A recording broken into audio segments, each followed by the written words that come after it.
हेमंत सरकार कार्यकाल 2 का आज मंत्रिमंडल का विस्तार होना है। इस वक्त राजधानी रांची के हम देख सकते हैं कि राजभवन के समीप खड़े हैं, जहां पे कुछ देर में ये राजभवन नेताओं के आगमन से गुलजार हो जाएगा, क्योंकि मुख्यमंत्री हेमंत सोरेन ने 28 तारीख को मुख्यमंत्री पद का शपथ लिया है और आज ऐसे कह सकते हैं कि 13 दिन के बाद आज उनकी मंत्रिमंडल का विस्तार होना है। मंत्रिमंडल में अगर हम बात करें तो कई ऐसे नामों का चर्चा चल रहा है जिसपे मुहर लग सकती है, लेकिन अगर मुहर लगाने की बात है तो राजभवन के भीतर राज्यपाल संतोष गंगवार ही मुहर लगाएंगे। अगर मंत्रियों की हम बात करें तो जेएमएम के कोटे से 6 मंत्री बनाए जाएंगे, जिसमें हफीजुल हसन, रामदास सोरेन जैसे तमाम नेताओं का नाम शामिल है। और अगर कांग्रेस से हम बात करें तो कांग्रेस से इरफान अंसारी और कह सकते हैं कि उनके भी 4 मंत्री आज मंत्री परिषद में शामिल हो सकते हैं। और राजद से अगर हम बात करें तो राजद कोटे से एक यानी संजय प्रसाद यादव पर भी मोहर लग सकता है। इस समय राजधानी रांची का जो राजभवन है धीरे धीरे अब गुलजार होने लगा है, लोग यहाँ पे पहुंचना शुरू हो गए। अगर कार्यकर्ताओं की बात करें तो कार्यकर्ताओं के भी आगमन धीरे धीरे कर करके यहाँ पे आना शुरू हो गया है। कुछ लोग हैं उनसे जुड़ेंगे और तमाम मुद्दों पर चर्चा करेंगे। क्या लग रहा है सर, किनके पक्ष में आए यहाँ पे? हम तो आए हैं हफीजुल अंसारी और इरफान अंसारी को लेकर, और हमारे मांडर के जो सिल्फी तिर्की हैं उनको लेकर के आए हैं। और बड़ी उम्मीद है, बड़ी आशाएं हैं कि जिस तरह से बात बाजार पे आ रही है, चर्चा हो रही है कि आज तीनों हमारे शपथ लेंगे। और इसे यकीन के साथ यहाँ आया हूँ कि मुस्लिम अल्पसंख्यक बहुल क्षेत्र से जिस तरह से जेएमएम के कोटा से हफीजुल अंसारी साहब को मिल रहा है, और कांग्रेस से इरफान अंसारी को, और कांग्रेस से हमारे सिल्फी तिर्की साहब को मिल रहा है मैडम को, तो हम लोग इन चीज़ों को देख करके, इनको लेकर के यहाँ पे उनके समर्थन में आए हैं और आज खुशी जाहिर करेंगे। आपने देखा था कि किस तरह से हेमंत सोरेन ने 4.5 सालों तक राज्य को चलाने का काम किया। अचानक फिर ईडी की कार्रवाई होती है, सीएम 5 महीने जेल में चले जाते हैं, फिर वापस आते हैं और फिर सरकार में तबातौर फैसला लेते हैं। वजह जिस तरह से आपने देखा कि 2019 के समय में जो मैनिफेस्टो के साथ वो सत्ता में आए थे, 2024 में फिर से वही मैनिफेस्टो के साथ सत्ता में वापस आए, लेकिन एक योजना कहीं ना कहीं बीजेपी पर भारी पड़ते हुए नजर आई। और जिस उम्मीद के साथ बीजेपी ने अपने जो ताकत उन्होंने लगाया था चुनाव के दौरान, माटी बेटी रोटी की आवाज लगा रहे थे, उसके बाद भी कह सकते हैं कि जो सीटें आनी थी बीजेपी के, उस सीट नहीं आ पाई और उस सरकार में नहीं शामिल हो पाई। आखिर वजह क्या बना हेमंत सोरेन का दोबारा सत्ता में वापस आने? देखिए, ऐसा है कि हेमंत सोरेन सरकार पर जिस तरह से ईडी, सीडी और बीजेपी लोगों ने जिस तरह से इन पर षड्यंत्र रच करके इनको जेल भेजने का काम किया, तो ये एक बड़ा लोगों को मैसेज था, लोगों के बीच दुख थे। और उसके बाद जिस तरह से योजनाओं को लेकर के आए, मैया योजनाओं को लेकर के आए, बिजली बिल किसानों की माफ लेकर, रोजगारों पर लेकर धड़ाधड़ जो एक्शन दिया, तो लोग, जनता को, लोगों को उम्मीदें, आशाएं हो गई कि इस गरीब का सरकार यही सुन सकते हैं।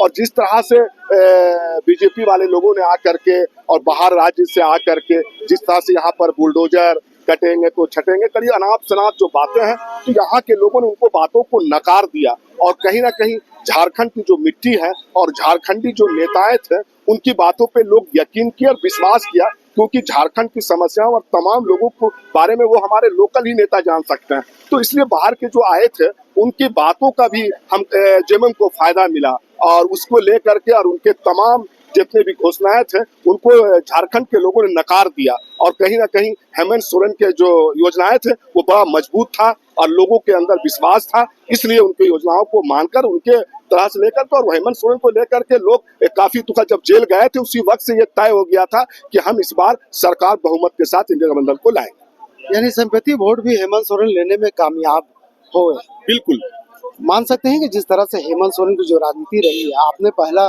सीजन उनको देखा था 2019 से लेकर 2024 तक, उन्होंने लगातार मंचों से ये कहते हुए नजर आए थे कि जिस तरह से 2.5 साल कोरोना में बीता, इस बार कोई बहाना नहीं है। क्या लगता है कि पिछले बार की अपेक्षा जो नई सरकार का गठन हो रहा, आज नए मंत्रिमंडल में जो लोग शामिल होंगे, सरकार का अनुरूप और जनता का अनुरूप काम कर पाएगी?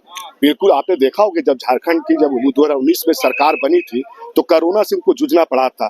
कई राज्यों में हमारे झारखंड के कई लोग, मजदूर हमारे आरू राज्यों में फंसे हुए थे उनको जहाज से, उनको बस से, ट्रेन से ला करके अपने घरों तक पहुंचाने का काम किया था। ऐसा नहीं कि कोरोना काल में उन्होंने काम नहीं किया। कई लोगों को जहां पर भुखमरी का स्थिति था वहां पर राशन देने का सरकार काम किया, वहां पे बहुत सारी चीजों को पहुंचाने की काम की। इन तमाम चीजों को लेकर के वो काम कर रहे थे और जिस तरह से वो काम करना शुरू किए थे उस तरह आकर के ईडी और सीडी लोगों आकर ऊपर हमला कर दिए और उनको जेल भेजने का काम किया। लेकिन उनके बाद रुके नहीं है। उनके बाद जेल के बाद निकलने के बाद और इनके कल्पना सोरेन जो इनकी धर्मपत्नी है वो जनता के बीच आकर के अपने कामों को, अपने कार्य को रखा और जिस तरह से आकर के योजनाओं को घोषणा करके और 4 बार अकाउंट में महिला योजना के खातों में गए पैसे, उसके बाद उनके बिजली बिल माफ करके उनको तमाम लोगों चीजों को दिखाया। वो बीजेपी वाले नहीं कि 15 लाख रुपए आएंगे खाते में, आए नहीं आए, काले धन आएंगे नहीं आएंगे। तो इन सब चीजों को देख करके लोगों ने, झारखंड के लोगों ने डिसीजन किया कि कौन सच्चा और कौन झूठा है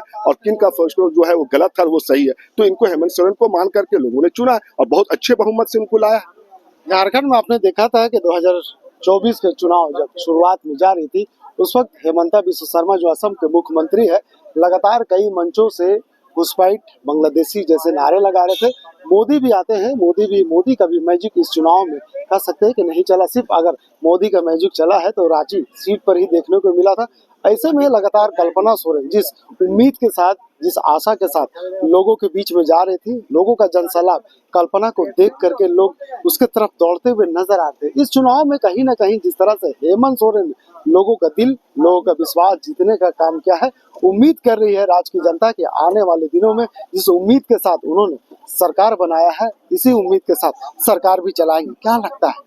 आपने देखा कि पिछले बार मोदी मैजिक चला था लेकिन इस बार मोदी मैजिक धराशायी खत्म हो गया और जिस तरह से हेमंत सोरेन का सरकार बनी है और जिस तरह से 4-5 दिन समय लेकर के मंत्रिमंडल के बहुत मंथन करने के बाद लोगों को ला करके मंत्रिमंडल को एक मजबूत बनाने का काम किया। आप देखेंगे कि अब कल के बाद 9 तारीख को कैबिनेट का मीटिंग है और उसके बाद बैठक होगी। उसके बाद आप देखेंगे झारखंड में बहुत तेजी के साथ विकास का काम का उम्मीद, आशाएं लोगों रखे और इस सरकार पे बड़ी उम्मीद है कि ये काम करेंगे क्योंकि ये झारखंडी, ये लोकल नेता हैं। इनको लोकल समस्याओं के बारे में इनको अवगत हैं, ये तमाम समस्याओं को जानते हैं। वो बाहर से आए हुए लोगों को क्या मालूम था, उनको क्या मालूम है? उनको तो आकर डायलॉग बाजी करके चले गए, ये बटोगे तो कटोगे, तो बुलडोजर, तो अनाप शनाप, इन सब चीजों को उनको। झारखंड में अबुआ सरकार बन चुका है, अबुआ सरकार का विस्तार हो रहा है।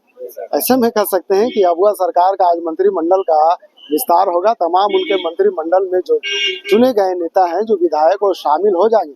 फिलहाल वो तस्वीर हम आपको दिखा रही है, राजभवन का तस्वीर है जहां पे अब धीरे धीरे ये राजभवन नेताओं के गाड़ियों से और नेताओं के आगमन से गुलजार हो रहा है। यानी कह सकते हैं कि 12 बजे का टाइम है, 12 बजे के गवर्नर तमाम नेताओं के एक सूची में जो नाम दर्ज है उस सूची में पुकारेंगे, सभी को मंत्री पद का शपथ दिलाएंगे।